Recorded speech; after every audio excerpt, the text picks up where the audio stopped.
이혼에 대해서 요즘 돌아다니는 얘기 하나 소개해 드릴게요. 20대는 재미없으면 이혼당한다. 30대는 밥 줘 하면 이혼당한다. 40대는 어디 가냐고 물으면 이혼당한다. 50대는 나도 같이 가면 안 돼 하면 이혼당한다. 60대는 살값만 닿아도 이혼당한다. 70대는 존재 자체가 이혼 사유다. 빨리 죽어야 되는 거죠. 우스개지만은 진짜로 이혼이 많기는 많습니다. 우리나라 이혼율이 9.3%니까 9쌍 중에 1쌍은 이혼합니다. 미국 사람들 이혼율은 45%입니다. 결혼한 가정의 약 절반이 이혼을 합니다. 죽고 못 살 것 같이 해서 결혼을 했는데 몇 년 지나면서 원수가 되어서 헤어지는 가정이 그렇게 많습니다. 그런데 성경은 이혼하면 절대로 안 된다고 가르칩니다. 성격 차이 때문에 배우자가 너무 무능해서 잘못한 일이 너무 많아서 낭비벽이 심해서 시댁 때문에 어떤 이유로도 이혼하면 안 된다고 가르칩니다. 심지어는 신앙적인 이유로도 이혼하면 안 됩니다. 13절 보면 어떤 여자에게 믿지 아니하는 남편이 있어 아내와 함께 살기를 좋아하거든 그 남편을 버리지 말라 했습니다. 신앙은 다른데 헤어지자는 말은 안 합니다. 교회 간다고 핍박은 하면서도 막상 헤어지자는 말은 안 합니다.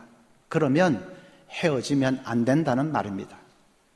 만약에 남편이 너 예수 계속 믿으려면 그러면 헤어지자. 예수 믿는 여자하고는 나는 죽어도 같이 못 산다. 그렇게 의사를 분명히 밝히면 그러면 헤어질 수밖에 없습니다. 결혼 생활을 지속하기 위해서 신앙을 버릴 수는 없습니다. 남편 따라 지옥 가는 길을 택할 수는 없습니다. 그래서 그런 경우에는 이혼할 수밖에 없지만은 그러나 핍박은 하면서도 막상 헤어지자는 말은 안 하면 그러면 이혼하면 안 됩니다. 어떻게 하든지 같이 살면서 인내하면서 남편 구원을 위해서 애를 써야 합니다. 11절에는 만일 갈라섰으면 그대로 지내든지 재혼하면 안 된다는 말이죠. 다시 그 남편과 화합하든지 하라. 어떻게 하든지 처음 남편과 재결합을 하도록 하라 그 말이죠. 이 말씀은 해석을 잘 해야 됩니다. 어떤 경우에도 재혼하면 안 된다 그런 말씀은 아닙니다. 배우자와 정당하게 헤어졌다면 재혼하는 것이 아무 문제가 되지 않습니다. 배우자와 사별을 했다든지 혹은 배우자가 예수 믿으면 같이 못 산다 분명하게 그렇게 했기 때문에 이혼을 했다면 그러면 재혼할 수 있으면 재혼을 해야지요. 그런데 그런 이유가 아니고 단순히 무슨 성격 차이 때문에 이혼하고 무슨 마음에 안 들어서 이혼하고 그런 식으로 했다면 재혼을 하면 안 된다는 말입니다. 왜냐하면 그런 재혼까지 허락하면 이혼을 너무 쉽게 해버릴 것이기 때문에 그렇습니다. 서양 사람들이 그렇게 많이 하지요. 이혼하고 재혼하고 또 이혼해버리고 또 재혼하고 삼혼하고 그런 것을 밥 먹듯이 합니다. 제가 지난번에 러시아에 갔더니 러시아 선교사님 얘기가 자기 교인들 중에 그 러시아 사람들이죠. 그 교인들 중에 교인이 한 100명 있는데 그 중에 이혼하고 재혼하고 이혼하고 재혼하고 그렇게 안 한 사람이 한 사람도 없답니다. 100명 중에 단 한 사람도 없답니다. 어떤 가정은 자녀가 5명인데 그 자녀들 성이 다 다릅니다. 5명이. 기가 찰 노릇이죠. 선교사님이 부모를 공경하라 그렇게 설교를 했더니 예배 마치고 한 아이가 다가와서 목사님 어떤 부모를 공경해야 됩니까? 첫째 아빠입니까? 둘째 아빠입니까? 셋째 아빠를 공경해야 됩니까? 그런 식으로 나오는 겁니다. 그러니까 이 가정이 다 무너지고 러시아 청소년 중에 마약하고 가출하고 그런 아이들이 많습니다. 자, 그래서 재혼하지 말라고 한 것입니다. 재혼을 허락하면 그러면 이혼을 너무 쉽게 해버릴 것이기 때문에 그렇습니다. 그래서 오늘 말씀의 핵심은 이혼하지 말라는 것입니다. 사람들이 왜 그렇게 이혼을 잘할까요? 결혼에 대한 개념이 근본적으로 잘못되어 있기 때문에 그렇습니다. 결혼을 계약적인 것으로 생각을 합니다. 이 세상의 삶은 늘 계약을 통해서 이루어지지요. 집을 사고 팔고 할 때도 계약을 하고 또 사업을 할 때도 계약을 맺습니다. 그런데 그런 계약의 특징은 언제나 나의 이익을 우선으로 하는 것입니다. 어떻게든지 나에게 득이 되고 나에게 유리한 쪽으로 계약을 맺습니다. 내가 손해볼 계약을 맺는 사람 아무도 없습니다. 우리가 이런 늘 계약에 익숙해 있기 때문에 결혼도 계약 비슷하게 생각을 합니다. 당신이 나에게 잘해주면 나도 당신에게 잘해주겠다. 당신이 나를 행복하게 해주면 나도 당신을 행복하게 해주겠다. 늘 그럽니다. 그러니까 그게 바로 계약적인 사고지요.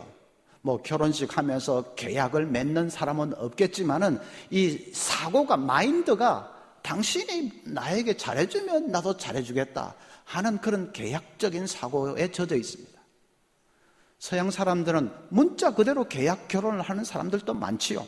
혼인신고도 하지도 않고 한번 살아보고 결정하겠다. 살아보고 이 여자가 나에게 잘하는지, 얼마나 잘하는지 한번 보고 그 다음에 진행을 할런지 말런지 하겠다. 완전히 그건 계약 아닙니까? 그런데 그렇게 결혼을 그런 식으로 이기적으로 자기 중심적으로 그렇게 하면 둘 사이에 갈등과 충돌이 일어나는 것은 그건 불을 보듯이 뻔한 것입니다. 배우자를 100% 만족시킬 수 있는 사람이 하늘 아래 누가 있겠습니까? 그러니까 살아보니까 아이고 내가 처음에 기대했던 거하고 다르네, 아니구나, 헤어지자, 그렇게 되는 거죠. 성경은 결혼은 계약이 아니라 언약이라고 말씀합니다. 언약이 무엇입니까? 언약은 나의 유익이 아니라 상대방의 유익을 먼저 생각합니다. 나의 행복이 아니라 상대방의 행복을 먼저 생각하는 것이 언약입니다. 상대의 행복을 위해서 나 자신을 바치고 나 자신을 전적으로 희생하는 것이, 그것이 언약입니다. 예수님이 십자가 위에서 우리를 위해 목숨까지 바쳐주신 것이 언약의 대표적인 모습이죠. 그런데 에베소서 5장 25절 보면 남편들아 아내 사랑하기를 그리스도께서 교회를 사랑하시고 그 교회를 위하여 자신을 주심같이 하라. 결혼이 언약이라는 것을 분명히 보여주는 말씀입니다. 그리스도께서 우리를 위해서 목숨까지 바치셨듯이 우리도 배우자를 위해서 내 모든 것을 내어줄 수 있어야 한다는 말이죠. 나의 행복을 위해서가 아니라 배우자의 행복을 위해서 살아야 된다. 그것이 결혼이다 하는 말씀이죠. 희한한 것은 그렇게 언약 결혼을 하면 부부가 다 행복해집니다. 자기 행복은 내려놓고 배우자의 행복을 위해서 살면 자기는 손해볼 것 같고 자기는 불행해질 것 같은데 아닙니다. 이상하게 둘 다 행복해집니다. 또 반대로 그저 이기적으로 자기 행복만을 챙기고 살면 그게 자기에게 좋을 것 같고 행복해질 것 같은데 아닙니다. 둘 다가 불행해집니다. 서로 자기 유익만을 챙기게 되니까 갈등하고 충돌하고 그러다가 결국은 헤어지게 됩니다. 계약 결혼을 해서 자기 중심적으로 살면 둘 다가 패자가 되지만은 언약 결혼을 해서 자기 희생적으로 살면 둘 다가 승자가 됩니다. 자, 여러분이 잘 이해를 하셨는지 한번 물어볼게요. 이것이 계약 결혼인지 언약 결혼인지 한번 맞춰보십시오. 당신은 왜 나에게 맞춰주지 않는 거야? 빨리 대답하십시오. 계약 결혼이지요. 당신이 이럴 줄은 정말 몰랐어. 빨리빨리 대답 시간 없습니다. 당신은 내게 아무 도움도 안 돼. 내가 속았어. 당신 만난 게 잘못이야. 당신이 행복하면 나도 행복해. 당신만 좋다면 나는 어떻게 되어도 좋아. 맞죠? 당신을 위해서라면 난 뭐든지 할 거야. 언약 결혼이죠. 이거는 한번 잘 맞춰보십시오. 당신이 필요해. 그래서 당신을 사랑해.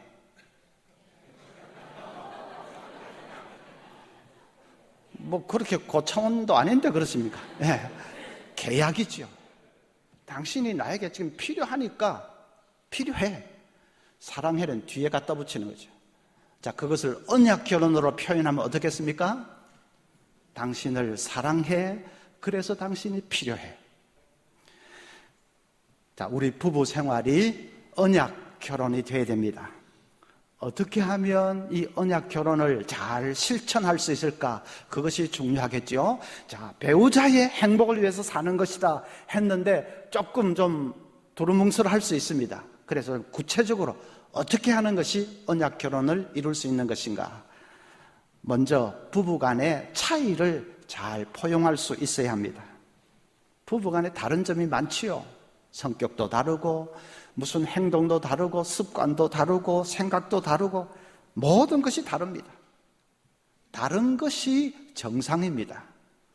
한 30여 년 넘게 서로 다른 배경에서 서로 다른 환경 가운데서 자라다가 이제 만났는데 다를 수밖에요. 화성에서 온 남자하고 금성에서 온 여자가 만나서 결혼한 거 비슷합니다. 자, 그럴 때 그 많은 다른 점, 차이를 잘 포용할 수 있어야 됩니다.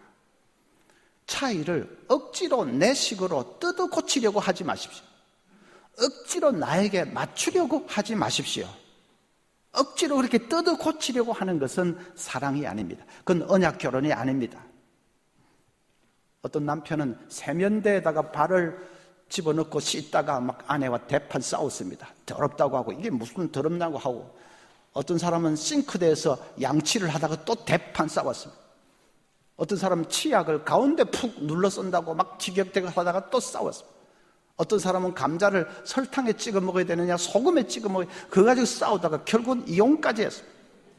어떤 부부는 목욕탕에 같이 가서 몇 시까지 나오자 했는데 아내가 늦게 나오니까 남편이 화가 나가지고 나오는 아내를 향해서 너 목욕탕 다 물 들이마셨냐 하고 그 싸우다가 또 이혼까지 했습니다.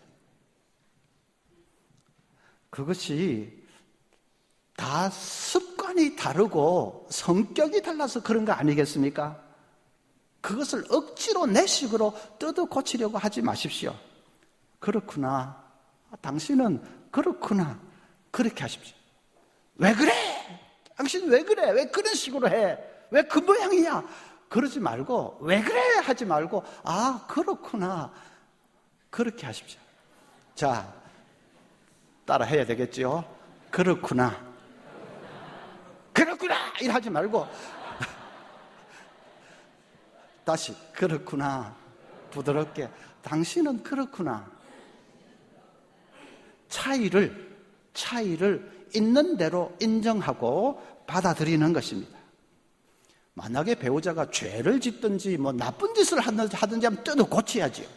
근데 그게 아니고 그냥 습관이고 생각이 다르고 행동이 다르고 그런 것은 그 차이를 그대로 인정하고 받아들여야 됩니다.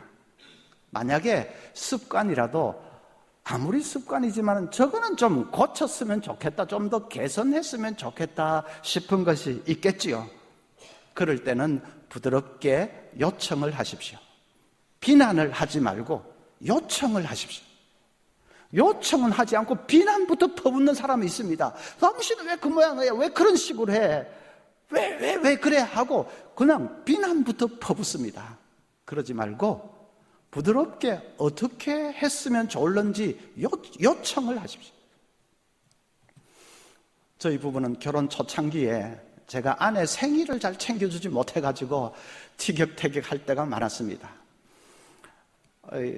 아내는 그냥 자기 마누라 생일도 모르는 남자가 어디 있느냐고 막 삐쳐가지고 상처를 받아가지고 그 토라져 있고, 저는 저대로 교회 일이 바빠 죽겠는데 어쩌다가 생일 모르고 지나갈 수도 있지 뭐 그걸 가지고 뭐 그렇게 하느냐고 저는 또 저대로 화를 내고, 그래서 같이 티격태격 싸울 때가 종종 있었습니다.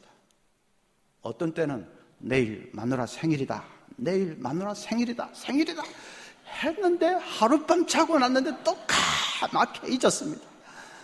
그때는 진짜 반쯤 죽었습니다. 그러다가 세월이 흐르면서 서로를 이해를 하게 됐습니다. 이 세월이 가는 게 참 좋은 거지요. 이해를 하게 됐습니다. 저는 가난한 집안에 6남매 중에서 태어났습니다. 그러니까 어머니가 우리들 자랄 때 생일상 뭐 다 챙겨주고 별로 그렇게 하실 여유가 없었습니다. 아내가 저 사람은 자랄 때 생일상 받아보고 그런 일이 별로 없기 때문에 그래서 자기 마누라 생일에 대해서도 별로 생각이 없구나 하는 것을 이해를 하기 시작합니다. 저는 저대로 아내는 자랄 때 생일상 그 극진하게 차려주는 집안에서 자랐으니까 그래서 자기 생일에 대해서 저렇게 예민하고 집착을 하는구나 하는 것을 저도 이해를 하게 됐습니다.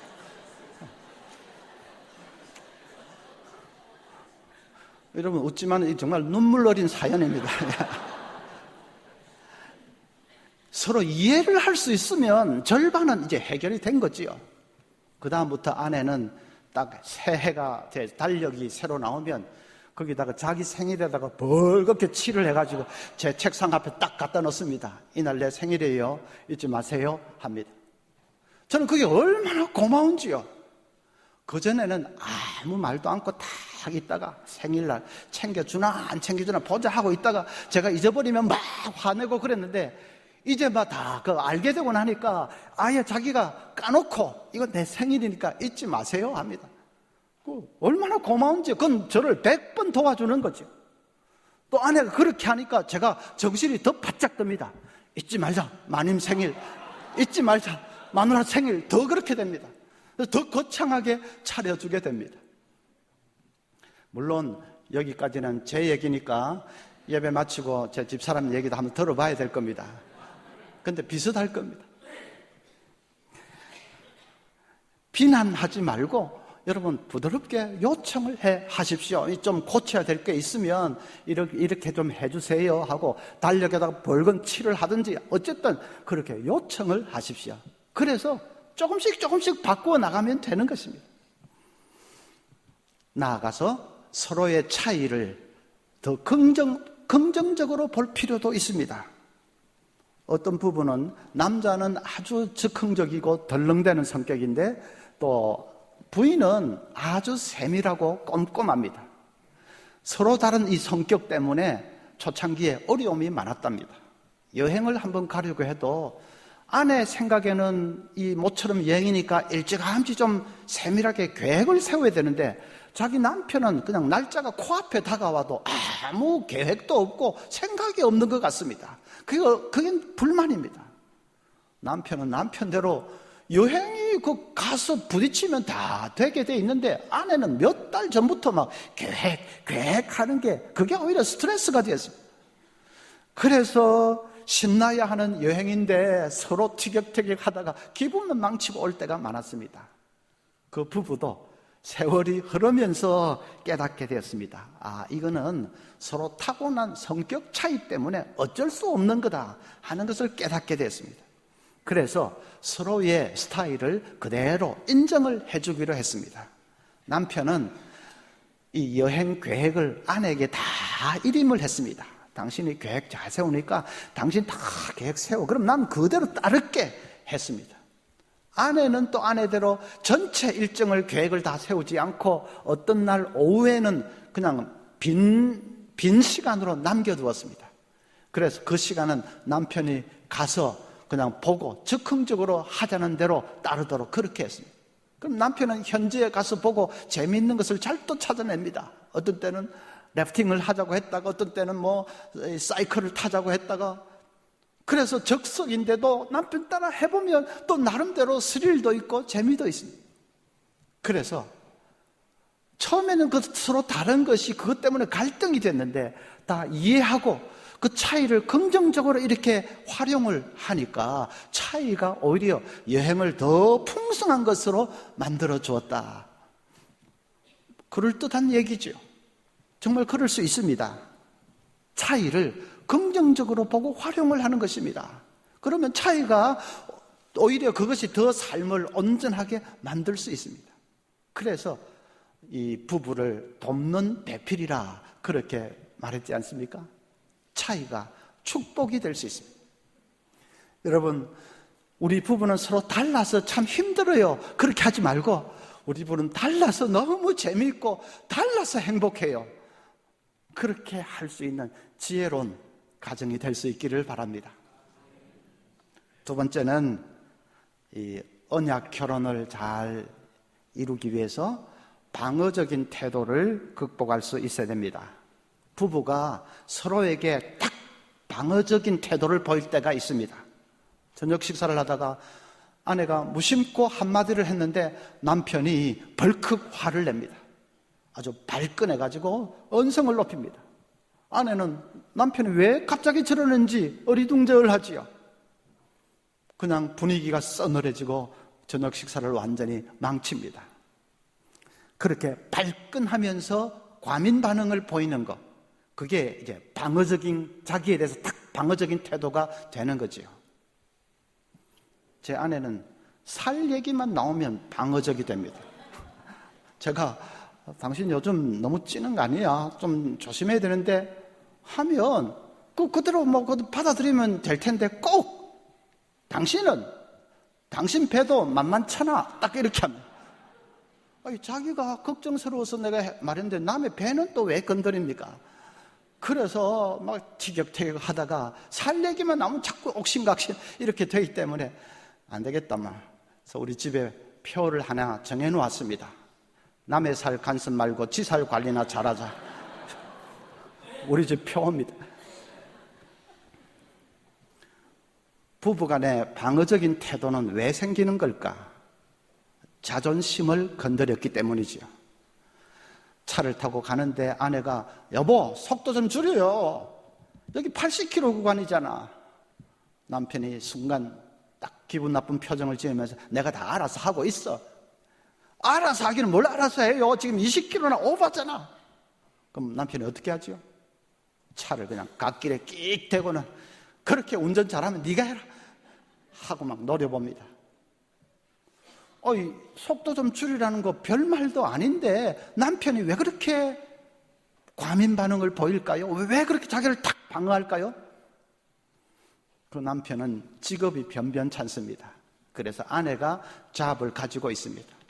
직장생활 하랴, 아이들 돌보랴, 가정일 하랴, 눈코 뜰 새 없이 바빠하는 이 아내를 보면서 남편이 아이고 다 내가 못나서 하는 자격지심에 사로잡혀 있습니다. 그런데 아내가 운전 똑바로 하러 가니까 그 말이 자기에게는 당신은 왜 그렇게 제대로 하는 게 하나도 없어 그런 말로 들립니다. 당신은 매사에 왜 그렇게 무능해 그런 말로 들립니다. 그러니까 막 화가 순간적으로 팍 나는 것이죠. 아내의 말이 남편의 아픈 데를 건드린 것입니다. 사람들마다 다 아픈 데가 있습니다. 그 아픈 데를 건드리면, 자존심을 건드리면 그냥 순식간에 방어적인 태도로 돌변하게 됩니다. 마치 이 치과의사가 이를 치료하다가 신경을 잘못 건드리면 온몸이 찌릿하듯이 그 아픈데 자존심을 딱 건드리면 그러면 그냥 발끈해서 그래서 방어적으로 돌변하는 것이죠. 부부간에 그런 방어적인 태도가 나타날 때는 그건 부부 생활에 지금 문제가 생겼다는 신호입니다. 자동차 계기판에 빨간불이 들어온 것과 같습니다. 계기판에 빨간불이 들어오면 빨리 원인을 찾아내서 조치를 해야 되지 않습니까? 빨간불 켜져 있는데 계속 차 굴리면 고속도로 가다가 차가 퍼질 수도 있습니다. 빨리 원인을 찾아내야 하듯이 마찬가지입니다. 부부 간에 이 방어적인 태도가 생기는 것은 계기판에 지금 빨간불이 들어온 것입니다. 우리가 지난 주일에 배웠습니다. 부부라는 것은 서로에게 약점과 결점과 흠이 있는 대로 벌거벗은 것 같이 드러나도 부끄러워하지 않을 수 있는 친밀한 관계, 그것이 부부라고 말씀했습니다. 그런데 기껏 말 한마디에 그냥 발끈하는 것은 지금 문제가 생겼다는 신호지요. 조치를 빨리 해야 됩니다. 조치를 어떻게 취할 수 있습니까? 그 문제를 가지고 솔직하게 대화를 하는 것입니다. 서로 간에 터놓고 얘기를 하는 것입니다. 남편은 별 말도 아닌 걸 가지고 내가 왜 이렇게 화가 날까? 왜 이렇게 내가 과민해지는 걸까? 하고 자기 자신을 한번 진지하게 돌아봐야 됩니다. 그리고 자기 감정을 아내에게 다 얘기하는 것입니다. 당신은 별말 아닌 것처럼 했겠지만은 나는 이상하게 그 말에 기분이 나빠. 내가 자꾸 무시당하는 것 같아. 나는 내가 왜 이런지 모르겠어. 자기 감정을 솔직하게 얘기를 하는 것입니다. 아내는 아내대로 여보, 내가 당신을 무시할 리가 있겠어요. 난 다시 속도가 너무 빨라서 겁이 나서 그랬던 것뿐이야. 그런데 그 말이 당신을 무시하는 것처럼 들렸다면 내가 표현이 좀 잘못된 것 같네. 미안해요 여보. 그렇게 숙이고 들어가는 것입니다. 왜? 내 말이 잘못됐어? 속도 좀 줄이라는 그게 뭐가 나빠? 그게 잘못됐어? 왜 화를 내? 방귀 낀 놈이 화를 낸다더니 뭐 화를 내고 있어? 그때 들면 격해 있는 남편을 더 격분시킵니다. 남편이 뭔가를 곡해하고 있다는 것을 눈치를 챘으면 그럼 일단은 내가 숙이고 들어가면서 그 마음을 달래줄 수 있어야지요. 그게 사랑이지요. 언약 결혼이죠. 자, 그렇게 대화를 할 때는 이 배우자의 말을 좀 건성으로 듣지 말고 진지하게 경청을 해야 됩니다. 그 사람의 기분과 감정을 이해를 하려고 노력을 해야 됩니다. 그 사람의 입장이 한번 되어 보려고 노력을 해야 됩니다. 그래서 저 사람 입장이라면 내 말이 그렇게 들렸을 수도 있겠다. 그 입장이 되어서 이해를 해보려고 하면 이해 못할 것도 없습니다. 그래서 배우자가 내 마음을 이해를 해주는구나, 내 지금 이 기분을 이해를 해주는구나 하는 것을 알게 되면 그냥 확 이렇게 격해 있던 그 마음이 누그러뜨려지게 됩니다. 서서히 문제가 해결될 수 있는 것이죠.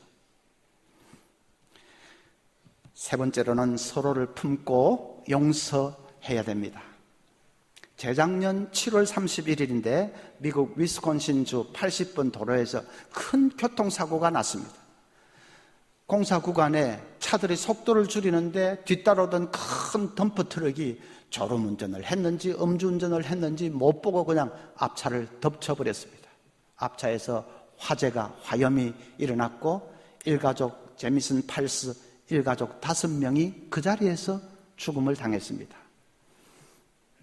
이 아버지 또 엄마 자녀들 3명 5명이 그 자리에서 참변을 당했습니다. 검사는 그 트럭 기사에게 징역 9년이라는 중형을 구형을 했습니다. 그런데 재판하는 법정에서 놀라운 일이 일어났습니다. 그 제미슨 팔스의 아버지, 죽은 아이들의 할아버지, 그 할아버지가 트럭 기사를 향해서 이렇게 말을 했습니다. 말로 표현할 수 없을 정도로 슬프지만 분노에 휩싸이지는 않았습니다. 하나님은 저를 수도 없이 용서해 주셨는데 제가 어떻게 당신을 용서하지 않을 수가 있겠습니까?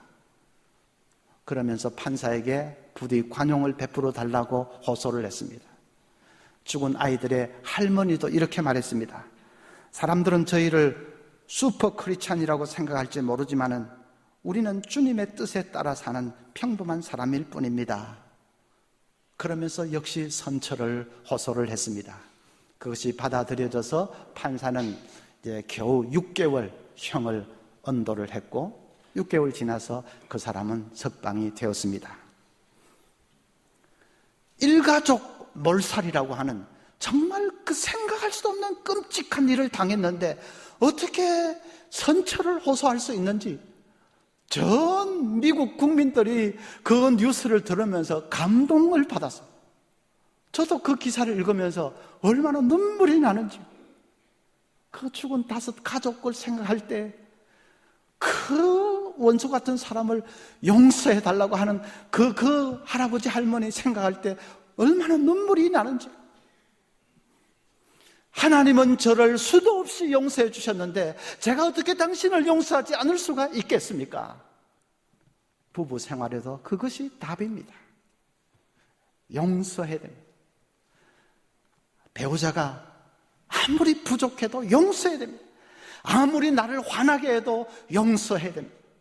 아무리 내 자존심을 짓밟아도, 남자는 자존심 하나로 사는데 자존심을 짓밟다니, 그러지 말고 용서해야 됩니다. 아니, 무슨 힘으로? 하나님은 저를 수도 없이 용서하셨는데 제가 어떻게 당신을 용서하지 않을 수가 있겠습니까? 그 힘이죠. 그렇게 용서하면 문제는 해결됩니다. 어떤 심각한 가정도 해결될 수 있습니다. 오늘 설교 들으면서 아마 이렇게 생각하는 분들 계실 겁니다. 목사님이 아무리 설교해봤자 그건 우리 부부에게는 해당 안 된다. 아무리 언약 결혼을 해라, 차이를 잘 포용해라, 방어적인 태도를 이렇게 조금 대화로 풀어라, 아무리 그래봤자 늦었다. 우리 부부는 회복될 수 없다. 이제는 그러는 가정이 있을 겁니다. 정말 그럴까요? 어떤 부부는 저에게 와서 남편은 그냥 아내가 얼마나 상식 이하의 말도 안 되는 여자인지 있는 대로 험담을 다 하고, 아내는 또 그냥 남편이 사흘이 멀다 하고 그냥 욕설에 주먹질에 그 가정폭력 때문에 도무지 못 살겠습니다. 얘기를 듣는 저가 골치가 아파 죽겠습니다. 저런 정도라면 정말 사는 것이 지옥이겠다 싶습니다. 나라도 저건 못 살겠다, 헤어지겠다 싶습니다. 그래서 아이고 할 수 없네, 그 정도라면 그냥 이혼하십시오 하는 말이 여기 목구멍까지 찼지만은 목사가 그 말은 참아 못하고 그냥 기도만 하고 보냈습니다. 그런데 한 달쯤 지나서 우연히 보니까 히히닥대면서 잘 살고 있습니다. 어떻게 문제가 해결이 됐는지 어떻게 됐는지 모르겠는데 하여튼 해결이 됐습니다. 잘 살고 있습니다. 그걸 보고 막 속이 뜨끔해서, 와, 그때 헤어지라 말했다면 큰일 날 뻔했다.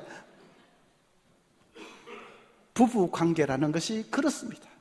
칼로 물베기라는 옛날 말이 딱 맞습니다. 얼마든지 우리는 늦었다, 그 늦은 거 없습니다. 해결될 수 있습니다. 용서할 수만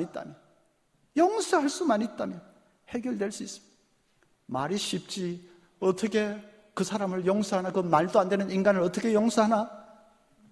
하나님 아버지를 바라보십시오. 하나님 아버지를 바라보십시오. 하나님은 저를 수도 없이 용서하셨는데 내가 어떻게 그 사람을 용서하지 않을 수가 있겠습니까? 그래서 순간순간 하나님 아버지를 바라보십시오. 그러면 성령께서 용서할 수 있는 힘을 주십니다. 그건 슈퍼 크리스찬이라서 하는 그런 것이 아니라 평범한 집사님들, 신자들 다 할 수 있습니다. 우리 성도들 가정이 이 말씀의 교훈을 꼭 붙들고 다 회복될 수 있기를 바랍니다. 다 언약 결혼으로 정말 사랑하며 섬기면서 사는 행복한 가정 될 수 있기를 간절히 소원합니다.